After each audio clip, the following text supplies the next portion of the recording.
I'd like to beforehand. Okay, here goes.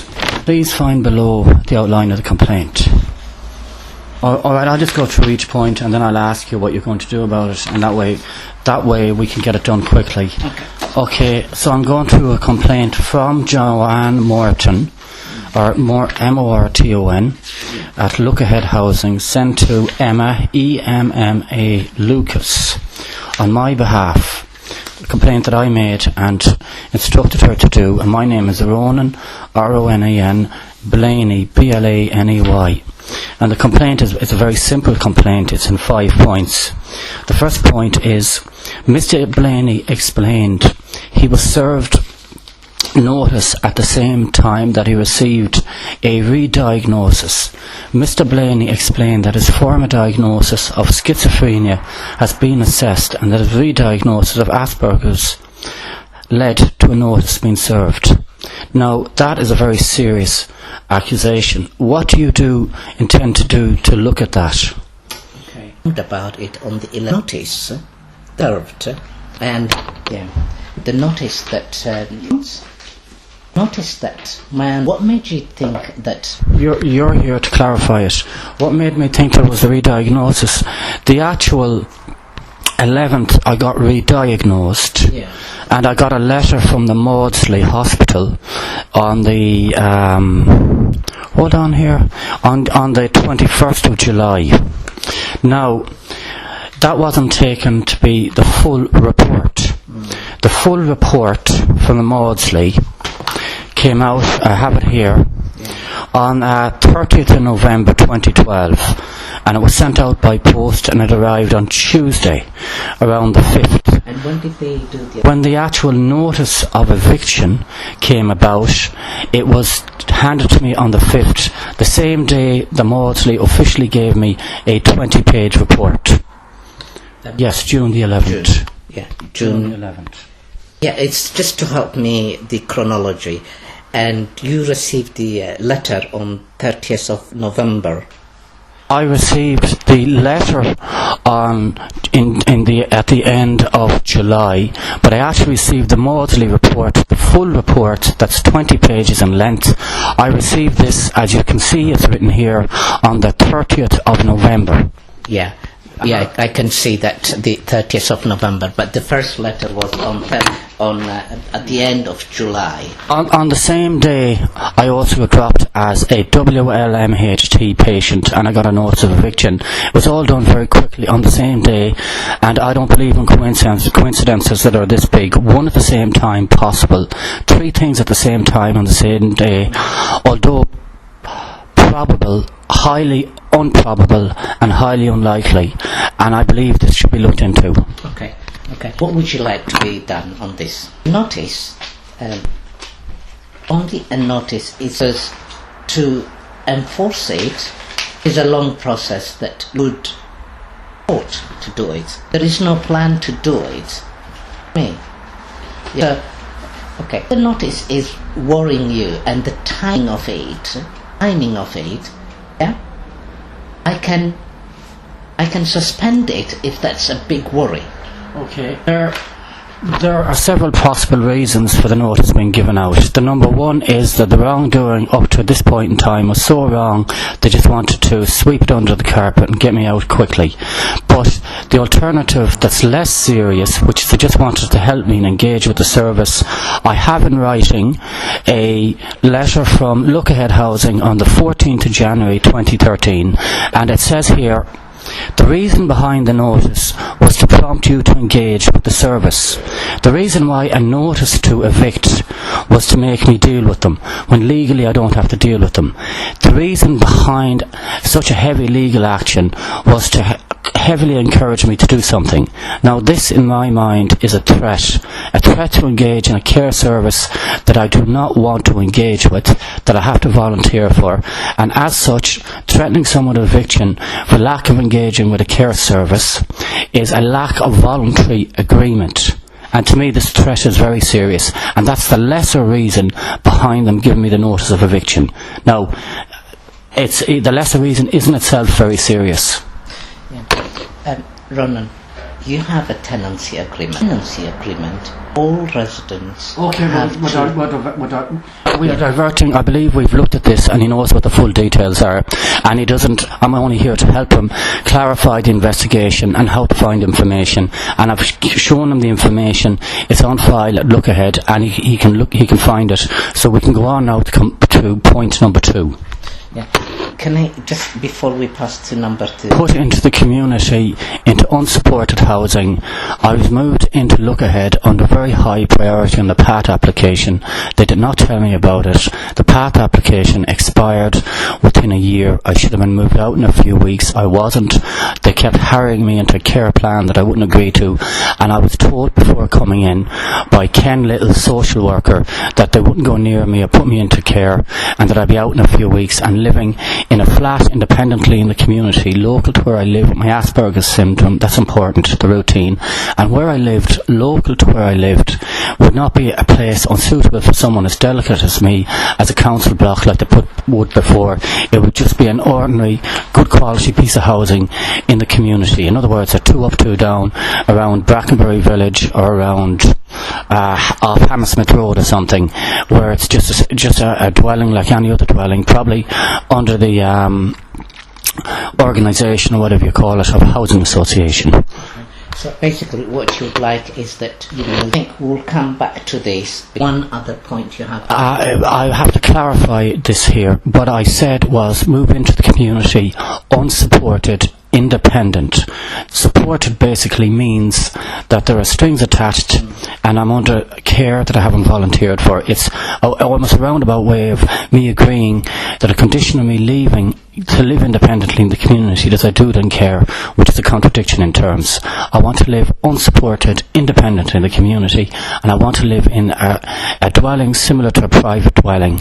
I was told when I moved in here I would not be in a 2 up, 2 down, and I was in very high priority when I was moved in here. But that PAT application, they did not tell me about it, and it closed, and they let it close without telling me about it. And if they acted on the conditions I moved in here, I'd have been out in a couple of weeks or a month, and there would be no waiting list because I was under such high priority, because it was a police that moved me in here quickly for my own safety. So we moved out quickly for my own safety. That the priority alone meant a lack of a waiting list and a lack of how are they going to assess me. I was on very high priority under that PAT application, and they allowed it to expire to my detriment. Okay, thank you for that, and noted that about moving into community. No, it's okay. I have made appointments, so I have all the time for you. Don't worry. Point number 2: Mr. Blaney is unhappy about measures taken regard to the repair of his cooker. He received a letter stating that the repairs can only be made if his cooker is cleaned. Mr. Blaney believes that he is required to submit to ongoing monitoring of the cleanliness of his cooker, and he feels that this... I understand it is so dark on it. What I can help with... Okay, let me stop you there, please. Note on this particular point, my community support worker at the time at WLMHT, Nicolawakeham, examined my cooker after they said it was dirty, and at the time, and she found it to be completely clean. John Hunt phoned up WLMHT and was making odd comments about the cleanliness of my cooker and having people come in each night to support me in the cleaning of my cooker and to stand around my flat. Now, the cooker was clean. She verified that what was said about it being unclean was untrue, and she also noted and put in my file with WLMHT and brought to their communication the oddness of John Hunt's phone call. Ronan, can I offer you something? I was offered Mosaic and CRT to help me clean my flat in the past, and they did not say the engineer would come in once and clean it. They wanted ongoing support, which was Mosaic or CRT. Now, I've had bad experiences with them in the past, and that's why I did not want them coming in each night. Okay. And what I can offer you is the one-off help you to cooker so that the engineer... I am not mentally ill. I've been undiagnosed. I have cleaned my cooker. Now, I do not want anyone coming in cleaning my cooker, and if there's conditions attached to my cooker being repaired, I would rather the repair not to go ahead. Okay, that's it. So That's number 2. Mr. Blaney believes that a court transcript is not a true reflection of events. I was not able to determine if Look Ahead staff gave statements or whether it was the evidence of CMHT. This means that while I was in a psychiatric hospital, written evidence was submitted about my misbehaviour. I did not have access to that written evidence, and I'd like to know if Look Ahead contributed to that written evidence. I'd like to know if it was the evidence of CMHT, and I would like to know, I can't do too much in this because it's too much in-house, so I would need Yousef here to clarify and tell me what he can do to look into this point. I understand. Yousef here has a problem understanding the point that's in the complaint. From what he says or what he understands, shows that he needs help in understanding. When on the 29th of February 2012, at a tribunal hearing at Charing Cross Hospital, written evidence was submitted about me in the building misbehaving and in the community misbehaving. Now, what was put down there, what was mentioned, was untrue, and I can't repeat what was mentioned. But that written evidence, what Yousef needs to find out about this point, if he obtains this written evidence, it will give him the answer he needs for his investigation. And I will give Yousef now a copy of the court report with the written evidence referred to, so he can seek it out, which will help him fully investigate the report in a way that justifies the complaint. And this is his clarification as how to get the information. Thank you for the clarification. Now, not aware of it, but I'm happy to look into that. This is my job as an investigator. Copy of that, I'll be grateful. Yes, I do, and I will look for it now, and if I can't find it, remind me at the end of the meeting. Okay, thank you. Hold on. I will give a copy at the end of the meeting. That's fine, thank you. Point number 3. Number 4? Yes, number 4. The cooker was done. Mr. Blaney believes that Look Ahead were responsible for the double prescribing of his medication. He believes this to be deliberate act taking out for financial gain to Look Ahead. Okay. I may be wrong on that. Yeah. Now, Yousef Haptund does not prescribe. Same time, I think delivered, where I think raised by once you became eating surplus medication pharmacy for disposal. Now you're for clarification for Yousef, because I believe Yousef is a good man. He's just going along what he's told, and what he's been told is inaccurate. I have always self-medicated, and in over self-medicating, the medication I'm on when I'm off section, I do not have to take it if I don't want to legally, but that's nonsense. No, don't put anything down. What I would like to say is the medication that I was supposed to take, when I was self-medicating and they knew it, they were taking medication into the building and picking it up on my behalf, and also they were handing medication out to me in the hallway. Now, they were picking up the medication on my behalf from a separate pharmacy to Richford Gate, and I got a copy here in physical evidence. It says 352 Gold Hawk Road. it's delivery. They don't collect it. You see, It's delivered here. That's what Yes. I said, because While I already had one from Richford Gate. Now they knew I was self-medicating, and they continued the delivery to here. That is either bad, inefficient administration, or for some other reason they might have thought they were still prescribing it to me on paper. Either way, they were handing out medication to me in the hallway under camera for months at a time, and they did it to other people as well. So the idea that they don't hand out medication to us and stand over us when we're taking our medication is not true. Yousef doesn't work after 6, so we can say he wasn't there after 6 when it happened. clearly here the evidence says that it is dated 31st January 2000. Normally, half let me ask you this. Where would you like changed it and they were if I'm wrong, please do correct me. Yeah. Where would you... I do not have a care plan with Look Ahead. There is no reason for Look Ahead to be handing me medication under their care, and for them to say when they're handing me medication they're not prescribing it to me or giving it to me. They're giving it to me and they've taken my medication. They can only do this under a care plan, and no care plan was agreed to. When asked how Mr. Blaney would like these issues to be resolved, he stated that he had no faith in the management team and he would like to be given priority to move out to independent accommodation within a month or a short period of time. I'm copying Mr. Blaney as agreed, so that he is aware I've passed on this complaint for him and verified that my recording is an accurate outline of his complaint, and I agree it is. So, what are you going to do to move me on? We covered a bit this, and your PATH application form was confirmed. I'm in contact with PATH. My understanding is your application was submitted to PATH. Now, what they had asked was, they requested purpose. We provided them that. Okay, you want me to... Well, this is about Olympic... I think they were inviting... brought it through the actual... Because we've got some photos. Somebody who actually took part of... Can I ask you, Ronan, why did your ID... They had... That is outside the complaint. Okay, I'm now looking for what I said I'd look for earlier, the court report. Can we stay on uninvited then?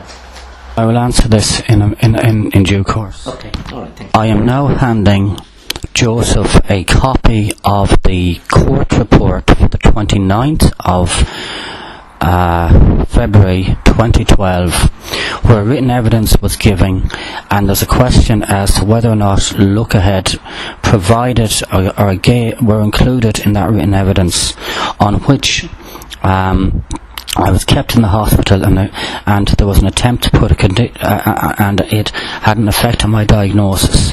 Now, that written evidence in which they based that decision, I did not have access to that written notice, and I need to know whether or not Look Ahead had input, or that written evidence. I need to know whether or not Look Ahead had input into that written evidence, because the written evidence contained a lie. Dr. Walsh read out that I said in the written evidence that I was doing behaviour that was basically criminal, but I've never been before a court of law on any criminal charges, and I need access to that.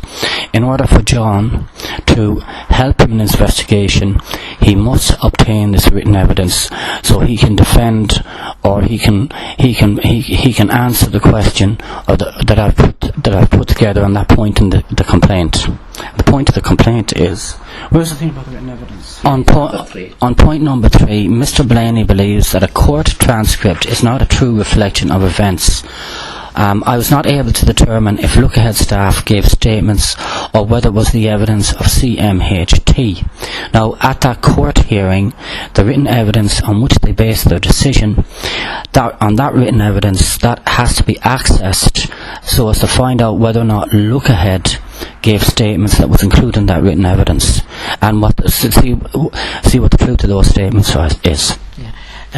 Ronan, can you show me the... this is the end of the... Oh yes, one last thing. Okay. I'll give you a copy of this. But happy to look into that. Yes, thank you very much. Yeah. Okay, one last thing. In the time I was here and under your care, when I was categorised as being schizophrenic, why did you think I was schizophrenic?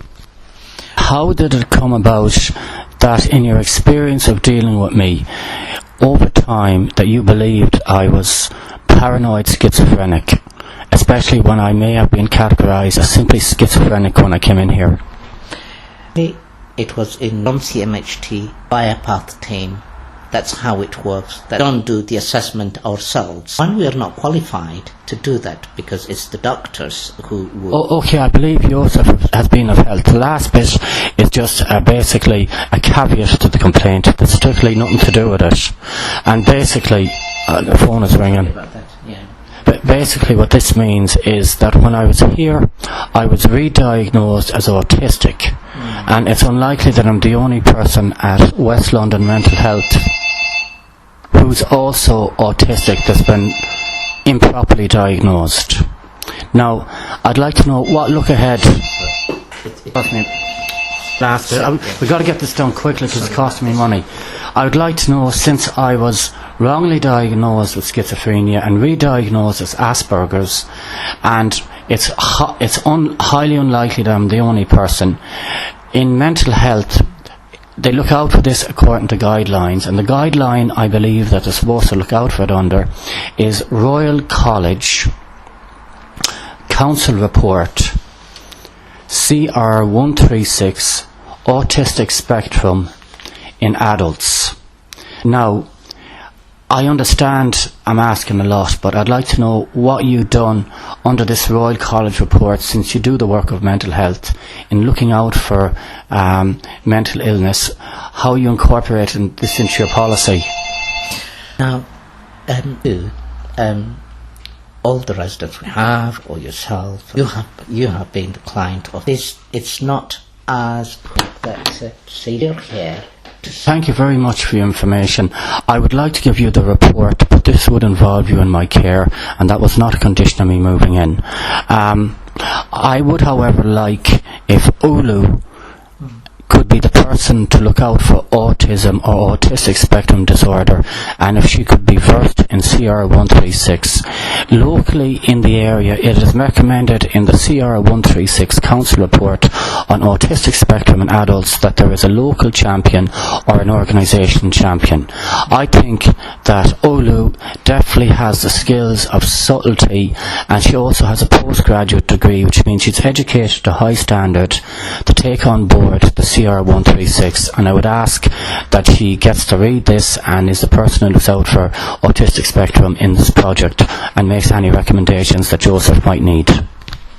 I understand that you want to I'm very happy here, and I hope Olu enjoys herself with the CR136, because I know she likes to do something positive, and she likes to use the brain that God gave her, and she's very highly qualified, and she's underused. And I'm appreciative of John putting to Olu that she can take on board the CR136 Royal College Council Report CR136.